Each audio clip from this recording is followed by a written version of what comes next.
White সেই চোখটা জুড়িয়ে গেল। কিছু করি না, আজ অব্দি করেছি তো সাফোকেশন হচ্ছে না।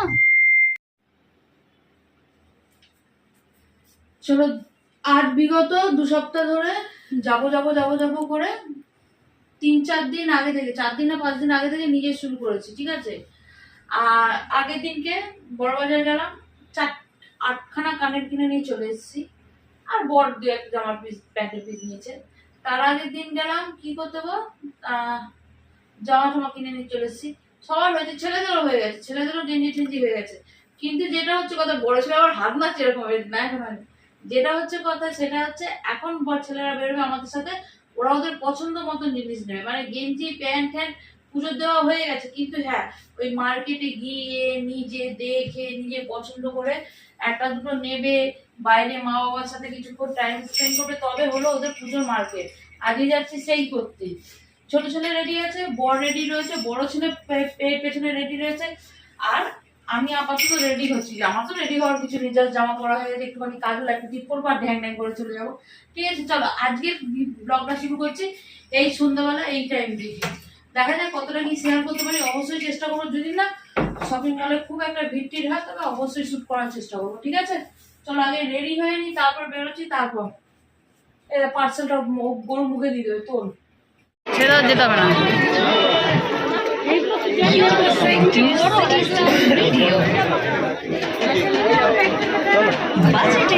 আমরা সাধারণত জানি কেনাকাটা করতে আসলে মেয়েদের প্যাক না বেশি থাকে, কিন্তু আমার বাড়িতে হচ্ছে আমার ছেলেদের প্যাক না বেশি। সিটি মার্টে গেল, জামা কাপড় চয়েস করে 2টো জামা ওখানে রেখে এসছে, ঠিক আছে।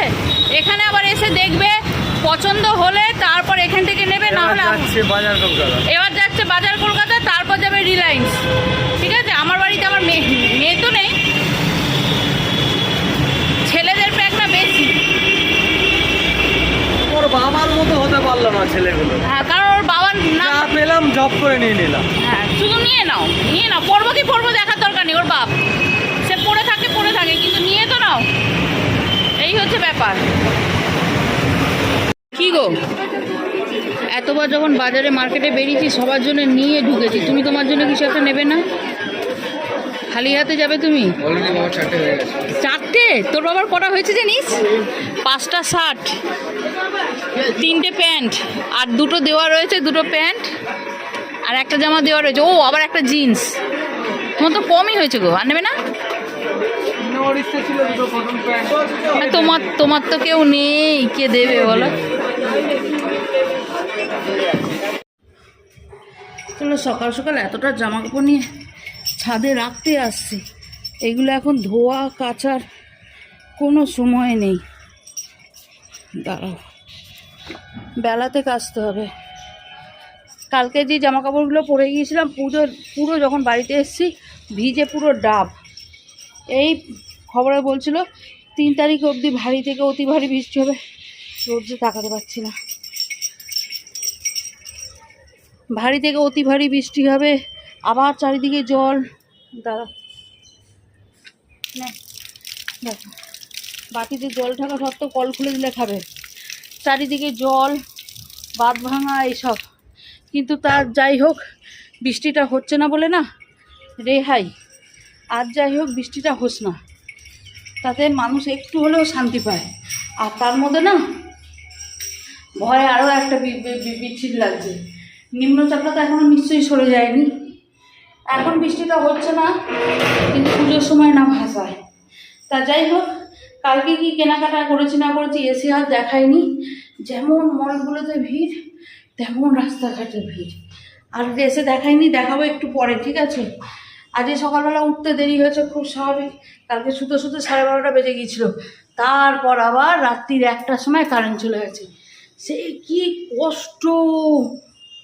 রাত্রি যখন ঘুম থেকে জেগে উঠেছি, জামা কাপড় ভিজে গেছে, বালিশের ওয়ার ভিজে গেছে, কিন্তু ভিজে গেলে কি করব, কারেন্ট আস্তে আস্তে হয়ে গেল 2:45। 2:45-এর পর, কারণ ছোটো ছেলে আমাকে জিজ্ঞেস করলো, মা কটা বাজে গো, কারেন্ট কখন আসবে? আমি তখন বললাম 2:45, 2:45 বাজে, এই 54 বাজে। 2:45-এর পর মানে 3টের পর কারেন্ট এসছে, তখন চোখটা লেগে একদম শুয়ে পড়েছি। আর সেই যে শুয়েছি, উঠতে উঠতে এখন বাজে হচ্ছে 8টা, উঠেছি আরও আধ ঘন্টা আগে, আধা 1 ঘন্টা আগে। বাসে কাজ বাজ সেরে নিচে নামতে নামতে বেজে গেছে 8টা। বর কালকেই বলে গিয়েছিল যে আজকে বেরোবে হচ্ছে 9টায়, কিন্তু সময় কোথায়, হয়ে উঠলো কোথায়, ঠিক আছে। সেজন্য সকালবেলাটা একদম ভেবেচিন্তে রেখেছি যে আজকে আমাকে কথা শুনতেই হবে, কারণ দেরি তো সবার হবে, কিন্তু কৈফিয়তটা আমাকেই দিতে হবে যে কেন দেরি হলো বা কেন হলো না। চলো আজকে শুধু রান্না করবো মাছ আর এই শাক। এই শাকটা কিন্তু আমাদের ছাদে হয়েছে, হ্যাঁ, টবে টবে বড় একদম কুচিয়ে দিয়েছে। মাছটা দিনে একদম নুন হলুদ মাখিয়ে ফ্রিজে রেখেছিলাম। বাবা, নিচে ঝোল ফুটছে, ঝোল না তো মাছের মাখা মাখা তরকারি করবো। আর ঝপ করে আমি 2-1টা কেচে কুচে মেলে দিচ্ছি, কেচে কুচে না জল ধোয়া করে দিচ্ছি। এগুলো সব কালকে পড়ে যাওয়া হয়েছিল। প্রত্যেকটা মলে এসি চলছে, কিন্তু এসির হাওয়া একদম একটু গায়ে লাগছে না। এত ভিড়, এত লোক, আর পুরো সাফোকেশন হচ্ছে। বন্ধ জায়গা, সবাই তো জানে যে এসি চলবে, অসুবিধা হবে না, কিন্তু এত সাফোকেশন হচ্ছে না, থাকা যাচ্ছে না। এর থেকে মনে হয় ওপেন মার্কেট অনেক ভালো। রোদ্দুর দিয়েছে, ঘন্টাখানেকের মধ্যে শুকিয়ে যাবে।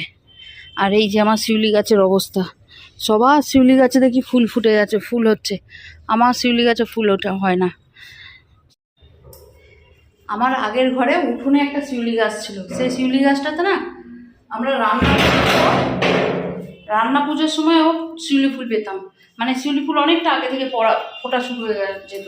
আর এই যে গাছটা বসেছি, এই গাছটাতে না আমার এটাকে একটু হ্যাং করছে, রোদ্রে গেলে আবার আমার এই ফোনটার একটু প্যাগনা হয়। আর এই শিউলি গাছটা না ওই নভেম্বরের শেষের দিকে, ডিসেম্বর করে ফুল ফোটা শুরু হবে। ফুল পেতে পেতে ডিসেম্বরের শেষ, জানুয়ারি হয়ে যায়। আসলে একজন অপরজনকে পড়াচ্ছে, দেখেও শান্তি লাগছে, বুকটা ভরে গেল, চোখটা জুড়িয়ে গেল। পড়াশোনা করে বিছনাপাতি ঠিক করো, জামা কাপড় ঠিক করো। আচ্ছা পড়াশোনা করে নে, আমি তো নিচে চলে যাচ্ছি। চলো চা খাওয়ার টাইমে আমার বর খাবে হচ্ছে ভাত। রান্না আমার হয়ে গেছে, এখানে মাছের ঝোল, আর এখানে আমাদের চায়ের জন্য বসিয়েছিলাম, কিন্তু বর বললো ওর সময় নেই, ওকে ভাত দিয়ে দিতে। বাজে হচ্ছে 9টা বাজতে 5। আমার বরের খাবার দাবার চলে এসছে না, এই করে উঠতে পেরেছি। ওই পাশে না একটু ঝোল পড়ে গেল বাটি থেকে, থালাটা ঘুরিয়ে এই পাশ দিয়ে শাক খাবো। ধরো ভাতে বাটিটা তোলো, আমি ভাতটা কাছি দিই, বাটিতে ভাত হবে, আমি কাছি দিই না। শাকগুলো কেটে দিয়েছিল বলে হলো, না হলে আরও দেরি হতো যদি শাক কাটতে বসতাম। কোনদিন তুমি শাকটা কাটো বলো? আমি কোনোদিন কিচ্ছু করি না, না, আমি কোনো দিন কিচ্ছু করি না, আজ অবধি করেছি, সব তো তুমি করো। আজকে অরিও খাবে হচ্ছে মুড়ি টিফিনে। অরির দানা আনতে পারিনি কি আনতে গিয়েছিলাম, দোকানটা বন্ধ, আজ 3 দিন ধরে দোকানটা বন্ধ। দোকানের লোকগুলো কি বেঁধে ঘুরতে গেছে না কি বল দেখিনি। আর এখানে আমাদের চা বের করে নিয়ে এসেছি, এখানে 3 কাপ চা আছে। বাজে হচ্ছে 9:30। ছেলেরা যে স্কুল যাবে না, কারণ ওদের গাড়ির অ্যাক্সিডেন্ট হয়েছে। এমাত্র দিল পেমেন্ট, কি বাবা করলো হয়তো, দেখছি পরে। তা ওদের গাড়ির অ্যাক্সিডেন্ট করেছে, আর তার মধ্যে একদম পুজোর মুখে তো সেরকম ভাবে স্কুলও হচ্ছে না। আর ছোট ছেলেটা কেয়ার সাথে কাছে যেতে পাবো ওখান থেকে, ওই জন্য আমি ঠিক আছে স্কুলে যেতে হবে না। এবার তোমাদের দেখাই কালকে ছেলেদের কি কি মার্কেটিং হলো। হ্যাঁ, তার আগে গিফট দেখাই। হ্যাঁ, এই যে এই জামা কাপড়গুলো কিনেছি, মোটা সোটা বিল হয়েছে, তার জন্য পেয়েছি হচ্ছে একটা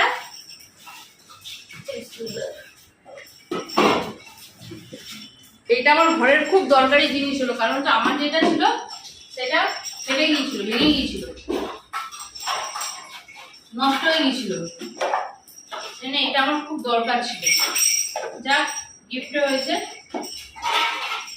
এটার জন্য আমাকে পে করতে হচ্ছে 100 কত টাকা পে করলাম, 199 পে করলাম। পে করতে এটা দিলাম। ও আমার অরিকে জবে থেকে ঘন্টাটা পড়িয়েছি, আওয়াজ করছে দেখো শুধু। আমি ভাবছি আমার অরি আসছে না ষাঁড়ের দল আসছে কি জানি, একটা না তাও 2-3টে ঘন্টা ওর গলায়। এইটা হচ্ছে গিফটে পেয়েছি। গিফটটা কেমন হয়েছে বলি, ভালো হয়েছে না? চলো এটা রাখি।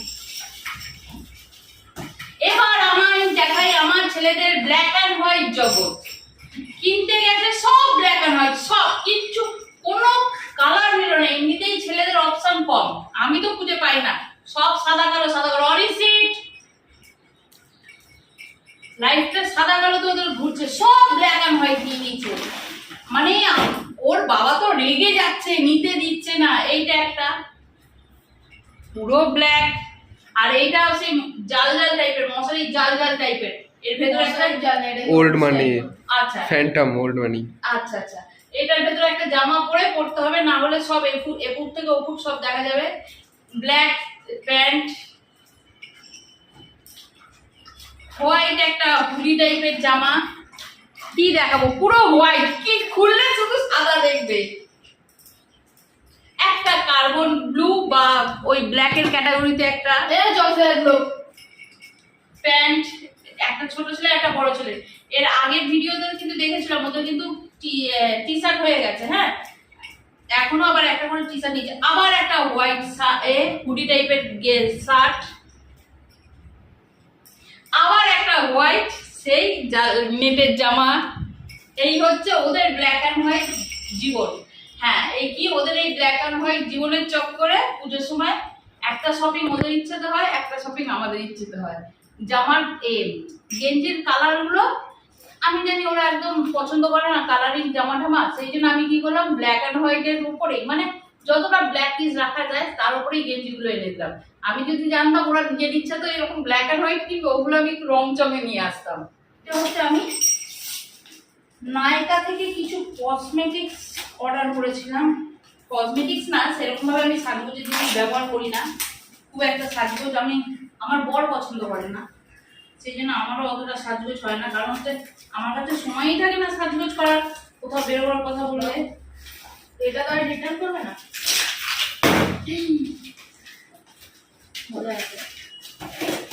আস্তে যদি কিছু ভাঙা থাকে, এ বাবা ওইভাবে ভাঙে না রে, যদি কিছু ভাঙা থাকে তখন আরে এটা কি আর ফেরত যাবে না? হ্যাঁ ফেরত করবো না কেন, যদি কিছু ভাঙা বেরিয়ে যাবে আমি ফেরত করবো না। আচ্ছা দিচ্ছি দিচ্ছি দিচ্ছি, তুই ছিপি দিটা দিচ্ছি। ও ছিড়তে পারলে ঠিক আছে, আমি না। না বাবা, ও ছিপতে এটা খুব ভালোবাসে, ছাড় ও ছিপবে। ওই বক্সটা নিয়ে এখন সারা দিন দিচ্ছি দিচ্ছি এটা না, এটা না, এটা এই যে এইটা নেবে, এইটা নেবে, এনে এনে এনে, হ্যাঁ যা চলে যা। কি আছে এটা? এটা প্রাইমার, এটা তো আমার সানস্ক্রিন লাগবে। এটা একটা প্রাইমার ম্যাট ফিনিশ দিয়েছে তো। ভালো করেছে, একটা সানস্ক্রিন কিনেছে। তাহলে এটা আমাদের অ্যালোভেরা জেল। আমাদের কি সবার সবার ওই যে সানস্ক্রিনটাও সবাই ইউজ করবো। হ্যাঁ হিমালয়ের ভালোটাই নিয়েছি, পতঞ্জলি নিইনি। যখন একটু না না, সানস্ক্রিনটার কথা বলছি আমি, সানস্ক্রিনটাও করে ভালো করেছে এই রোদের মধ্যে। এবছর না ফাউন্ডেশন ইউজ করবো না, ফাউন্ডেশন আমার প্রবলেম হচ্ছে, সেটা কোন লিখে দিচ্ছে। অর্ধেকের বেশি হাওয়া। ও বাবা ওই হাওয়াটারই পয়সা। পন্ডস বিবি নিয়েছি, এরও কভারেজটা ভালো, পুজোর সময় দেখাবো হ্যাঁ কেমন কভারেজ। আর একটা নিয়েছি মেকআপ সেটিং স্প্রে, প্রথম ব্যবহার করবে, এর আগে ব্যবহার করিনি, আমার প্রচন্ড ঘাম হয়। ঠিক আছে চলো, হ্যাঁ চলো তবে আর আজকে আর ভিডিওটা বড় করছি না, এই অবধি স্টপ করে দিচ্ছি। তোমাদের সাথে দেখা করবো নেক্সট আর একটা ব্লগে, তো তোমরা তাহলে আবার ঠিক আছে।